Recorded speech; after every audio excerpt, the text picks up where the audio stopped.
सब पटक दियो। तो आपका कहना ये है कि भाई धुआं नहीं उठना चाहिए। ध्यान से सुनो, नहीं धुआं उठना बहुत जरूरी है। धुआं उठावा की काहे जरूरत कौन भाई? हाँ, अभी मैं आपको बताऊँ, धुआं आम आदमी के लिए धुआं है, उसमें एडवांस ग्लाइसेशन एंड प्रोडक्ट होता है। क्योंकि ये वो प्लेटफॉर्म नहीं है कि मैं काफ़ी साइंस की बातें करूं, लेकिन मुझे अगर ऑयल के ऊपर पूछना है तो मुझे 12 घंटे लगते हैं डाइस पे ऑयल के लिए बात सर आप करने तो के 2 ही मिनट में मैं बता 2 मिनट में दीजिए, बता रहा टाइम हूँ। ही नहीं है मेरे पास इतना। दो बताओ, मैं ये बताना चाहूँगा, आपको ऐसा तेल चाहिए जिसको गर्म होने पे धुआं न आए। सही बात है? तो उसके लिए एक तेल हमारे भारत में बनता है जिसको alpha cardio D rice bran चावल का तेल बोला जाता है। तो सर जो लोग सदियों से सरसों का तेल खा रहे हैं वो क्या करें? नहीं, अभी करना तो उनको चेंज होना पड़ेगा। मैंने बोला परिवर्तन नियति का नियम है, आपको परिवर्तन करना अगर पड़ेगा। मेरा शुगर बढ़ जाता है ब्लड में तो मैं और चीजें छोड़कर ये आपने जो बताया वाला तेल शुरू करूं? सबसे तेल ने सबसे पहले चेंज करना चाहिए, ताकि जो कोशिकाएं हैं उनके ऊपर की जो परत बैठी है उसका एंट्री पॉइंट बंद हो जाए, रास्ता खुले तो शुगर अपने आप जाएगी, उसको ढकने की जरूरत नहीं है। जरूरत नहीं। लेकिन हम क्या कर रहे हैं, बिना रिपोर्ट निकाल के ओरल हाइपोग्लाइसीमिक टैबलेट देते हैं जो इंसुलिन बनाने के लिए होती है। इंसुलिन बनती है तो 1 इंसुलिन + 1 = 2 कॉजिंग इंसुलिन रेजिस्टेंस। हमारे मेडिकल फील्ड में इंसुलिन रेजिस्टेंस के ऊपर बहुत बातें होती है, बहुत करते हैं, लेकिन उसके ऊपर हमारे पास कोई विकल्प नहीं है, क्योंकि आपका विकल्प आपके किचन में है, दवाइयों में नहीं है, क्योंकि ये कोई बीमारी तो नहीं है। सर इस पॉइंट पे मैं रिक्वेस्ट करूंगी सर डॉक्टर कपूर से।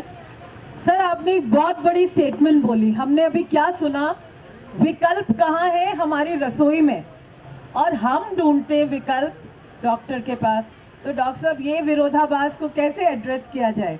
क्या मतलब मैं तो आऊँगी आपके पास में, आती हूँ परिवार के रूप में, मेरे पति के एक बैचमेट के रूप में, और ये सारे लोग जो डॉक्टर के पास जाते हैं वो साहब कह रहे तेल ठीक से खा लो और अपना शुगर का चिंता मत करो, डायबिटीज तो है ही नहीं। तो कैसे कहेंगे सर इस बात को? जैसे सर ने मेरे से माफ़ी मांगी थी, मैं भी सर से माफ़ी मांगते हुए अपनी बात रखूंगा। जोरदार तालियां हो जाए इस बात पे। क्योंकि अनफॉर्चुनेटली काफ़ी कुछ बातें आपने ठीक कहीं, सही कहीं, लेकिन कुछ बातें मैं जो मानता हूँ, जो मेरी सोच है वो मेरी सोच से मैच नहीं करती। डायबिटीज़ बीमारी नहीं है, एग्रीड। डायबिटीज़ लाइफस्टाइल से रिलेटेड एक डिसऑर्डर है। हमारी जो रूटीन दिनचर्या है उस पर डिपेंड करता है कि हमें डायबिटीज़ होगी कि नहीं होगी। लेकिन अगर डायबिटीज़ हो गई और आप ये सोचते हैं कि डॉक्टर के पास जाने की ज़रूरत नहीं है, तेल बदल लीजिए सही हो जाएगा, तो आई एम सॉरी, आप अपने शरीर को जोखिम में डाल रहे हैं। डायबिटीज़ है, आपकी फास्टिंग शुगर लेवल्स 100 से 120 से ऊपर है, खाने के बाद की शुगर 140 से ऊपर है, तो 140 और 200 के बीच में है तो उसको हम बोलते हैं इम्पेयर्ड ग्लूकोज टॉलरेंस पोटेंशियल, जो डायबिटीज़ से पहले की स्थिति होती है, प्री डायबिटीज़ जिसे बोलते हैं। ये स्थिति ऐसी होती है जिसको हम इजीली, जैसे मैडम ने बताया, रिवर्स कर सकते हैं। 140 से 200 के बीच में आपकी ब्लड शुगर है तो बहुत अच्छे चांसेस हैं कि बिना किसी दवा, बिना किसी मेडिकेशन के आप उसको नॉर्मलाइज कर सकते हैं, 120-100 के नीचे ला सकते हैं। ये प्री डायबिटीज़ होती है, नॉर्मल और डायबिटीज़ के बीच की कंडीशन। इसको हम रिवर्स कर सकते हैं, रिवर्सल कर सकते हैं। अगर 200 से ऊपर आपकी रैंडम या खाने के बाद की शुगर है, दैट इज़ फ्रैंक डायबिटीज़, यानी आपके डायबिटीज़ है। अब डायबिटीज़ जैसे सर ने कहा टाइप 1 एंड टाइप 2, वो ठीक है, टाइप 1 के कारण अलग है, टाइप 2 के कारण अलग है। मैं यहाँ पे टाइप 2 डायबिटीज़ पे फोकस इसलिए कर रहा हूँ कि टाइप 2 डायबिटीज़ जो है वो लाइफस्टाइल से रिलेटेड है। तो 200 के यूपर की जो शुगर है उसमें आपको ज़्यादातर केसेस में मेडिकेशन, दवा की आवश्यकता पड़ेगी। उसके बाद पॉसिबिलिटी है कि दवा यूज़ करते हुए आपकी शुगर कम हो और दवा बंद हो जाए, लेकिन ज़्यादातर केसेस में दवा की आवश्यकता पड़ती है। कई केसेस में लाइफ लॉन्ग भी लेना पड़ता है। मैडम ने बोला कि डायबिटीज़ रिवर्स हो गई, yes, diabetes can be reversed, लेकिन इसमें एक पेच है। एक तो होती है टर्म रिवर्सल, एक टर्म है रेमिशन। रिवर्सल का मतलब कि आपकी डायबिटीज़ हमेशा के लिए परमानेंटली ख़त्म हो गई। आपकी डायबिटीज़ थी 200 से ऊपर शुगर थी, HbA1c आपका 11 था, 5.5 आ गया, तो आपकी डायबिटीज़ रिवर्स हो गई। Reverse means you are free of diabetes forever. This is a misnomer. अच्छा है आपकी शुगर लेवल्स नॉर्मल है, आई वुड से आप रेमिशन में है, डायबिटीज़ के रिवर्सल में नहीं है। You are in the remission phase. There is a possibility and 98% ऑफ केसेस में जब डायबिटीज़ नॉर्मल होती है, दवाइयों की ज़रूरत नहीं पड़ती है, जिसे हम रेमिशन बोलते हैं, वो रेमिशन होता है।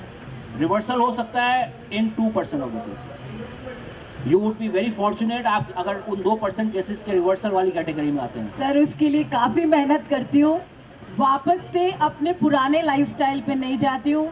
मेरा जॉब काफ़ी सेडेंट्री है, हर 1 घंटे बाद मैं वॉक करती हूँ, कम से कम 10 स्टेप्स 20 टाइम्स चढ़ती उतरती हूँ, 20 मिनट्स वॉक कभी मिस नहीं करती हूँ, और आजकल तो डांस क्लासेस में भी जा रही हूँ। Very good. अब आपने जो फिजिकल एक्टिविटी की बात की, डायबिटीज़ अगर आपको रिवर्स या रेमिशन में करनी है, दवाइयाँ नहीं लेनी है। डायबिटीज़ को ट्रीट करने के 3 साधन हैं। नंबर 1 फिजिकल एक्टिविटी या एक्सरसाइज, शरीर को हिलाना डुलाना। नंबर 2 डाइट का modification. And number 3 is medications और दवाइयाँ। आप पहले 2 चीज़ों से आपकी डायबिटीज़ को अच्छे से कंट्रोल कर सकते हैं। फिजिकल एक्टिविटी यानी आपको दिन में कम से कम 45 मिनट चलना है। चलना वो नहीं, एक तो होता है टहलना, स्ट्रॉल, आप टहल रहे हैं, वो नहीं। ब्रिस्क वॉक करना है, तेज़ कदमों से आपको चलना है 45 मिनट तक। ये टर्न आउट होता है अप्रॉक्सीमेटली दिन भर में 10,000 कदम आपको चलना चाहिए, 10,000 स्टेप्स पर डे। और अगर आप चाहते हैं कि 10,000 कदम ना चल के हम कम चलें, तो आप 3 से 4,000 कदम भी डेली के अगर चल सकते हैं तेज़ी से। ब्रिस्क वॉकिंग, स्विफ्ट स्टेप्स, तेज आप 3 से 4,000 कदम भी चलते हैं, that is equivalent to 10,000 slow steps. 10,000 कदम आपको चलना है, 45 मिनट आपको डेली वॉक करना है। डाइट में आपको ये देखना है, जैसे आई एग्री सर से, कि जो कैलोरीज आप ले रहे हैं खाने के थ्रू, जो शुगर आप खा रहे हैं, उतनी आप उसको बर्न भी कर रहे हैं कि नहीं कर रहे, तो वो फिजिकल एक्टिविटी से होगा। मतलब जो खाओ भी नहीं पचाओ भाई, निका बैठा बैठा तो कौन होवे भाई साहब। और आपकी डाइट में 60% कार्बोहाइड्रेट होना चाहिए, 25% प्रोटीन होना चाहिए और बाकी फैट होना चाहिए। कार्बोहाइड्रेट्स शुगर ही होता है, लेकिन कार्बोहाइड्रेट्स वो होने चाहिए जो प्योर शुगर नहीं है, फ्रक्टोज सुक्रोज ना होके जो दूसरी तरह के शुगर्स होती हैं वो खाना है आपको। आपको मोटा अनाज खाना चाहिए, आपको पल्सेस खाने चाहिए, ग्रेन्स खाने चाहिए। ये एक बहुत बड़ा मिसकंसेप्शन है कि डायबिटीज़ में फल या फ्रूट नहीं खा सकते क्योंकि वो मीठे होते हैं। आप डायबिटीज़ में सारे फल खा सकते हैं, मौसम के जितने भी फल हैं सब खा सकते हैं, पर फलों का रस, फ्रूट जूस नहीं लेना है। फ्रूट जूस आपके लिए, डायबिटिक पेशेंट के लिए जहर है, क्योंकि fruit juice is pure sugar, simple sugar, fructose and glucose है। फल फ्रूट आप वैसे लीजिए, सारी वेजिटेबल्स लीजिए, अपने वीट एंड बाकी ग्रेन सारे लीजिए। हेल्दी डाइट होनी चाहिए। तेल का बहुत बड़ा रोल है।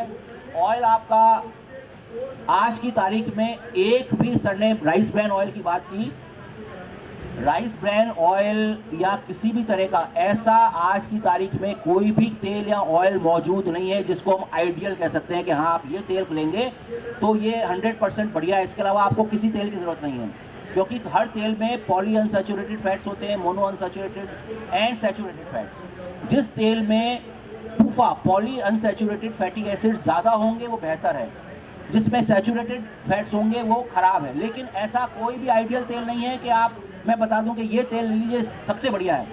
इसका सॉल्यूशन तरीका ये है, आप हर थोड़े दिन में तेल अपना बदलते रहें, चेंज करते रहें। आप राइस ब्रैन ऑयल भी लीजिए, आप सरसों का तेल भी लीजिए, सनफ्लावर ऑयल भी लीजिए, तेल को बदलते रहें, क्योंकि हर तेल में फ़ायदे भी हैं और नुकसान भी हैं। तो जब आप तेल को बदलेंगे तो उसके फ़ायदे आपको मिलेंगे और नुकसान कम होंगे। तो तेल बदलते रहिए, डाइट को आप कंट्रोल रखिए, और उसके बाद भी अगर शुगर लेवल्स कंट्रोल नहीं होती, then there is the role of, फिर आपको दवाइयों की आवश्यकता है। फिर दवाइयों में गोलियाँ भी हैं और इंसुलिन भी है। थैंक यू डॉक्टर साहब, आपने दोनों लोगों ने मिलकर जो हमको बातें बताई, जोरदार तालियां इसके लिए। मुझे वहां से इंडिकेशन आ रहा है, आप सभी लोगों ने गदर पिक्चर देखी होगी, उसमें एक उत्कर्ष शर्मा है जो पहले छोटा था अब बड़ा हो गया है, वो उत्कर्ष शर्मा जी पधार चुके हैं और सबकी लाइमलाइट उधर ही जाती नजर आ रही है। फिर भी आप में से कोई कुछ सवाल पूछना चाहते हैं तो आपके सवाल के साथ हम इसको कार्यक्रम को कंक्लूजन की तरफ ले जाएंगे। सर, आप कुछ कहना चाहेंगे बिफोर वी करूँ? डॉक्टर साहब से मैं पूरी तरह से सहमत हूँ, लेकिन जहाँ जो मैं टेस्ट की बात कर रहा हूँ, अगर बॉडी की जब टेस्ट करें तो सब में इंसुलिन एक्स्ट्रा पाया जाता है, that is causing A insulin resistance. तो इंसुलिन जब तक आप सेंसिटाइजर्स आर अवेलेबल, जो आप देके उसको अल्फा लिपोलिक एसिड है, इनोसिटोल है, इससे अगर इंसुलिन रेजिस्टेंस सेंसिटाइज हो गया तो शुगर अपने आप कम होती है। अब मैं तो प्रैक्टिकली कर रहा हूँ जो है। और जहाँ ऑयल की बात आई तो smoke point is very important. आप अगर राइस ब्रान ऑयल को गर्म करेंगे तो उसमें आपको धुआं कभी नहीं दिखेगा, क्योंकि मैं 20 साल से उस प्रोडक्ट पे रिसर्च करके मैं काम कर रहा हूँ। तो बात सबकी अपनी अपनी जगह सही है। दीजिए, सबसे पहले 5 चीज़ें आपको ध्यान रखना है। आप रेगुलर जो चाय लेते हैं उसकी जगह आप ग्रीन टी का इस्तेमाल करें। दूसरा, दूध और दूध से बने हुई चीज़ों का आपको कंट्रोल करना है, बहुत मिनिमाइज करें। तीसरा, रेगुलर जो फ्रूट्स सर ने बोला है वैसे उसको 20% लाके 80% ड्राई फ्रूट्स में कन्वर्ट करें। रोटी जो है आपकी, वो जौ की रोटी, जो यहाँ का स्टेपल फूड माना जाता है, जौ की रोटी, और उसमें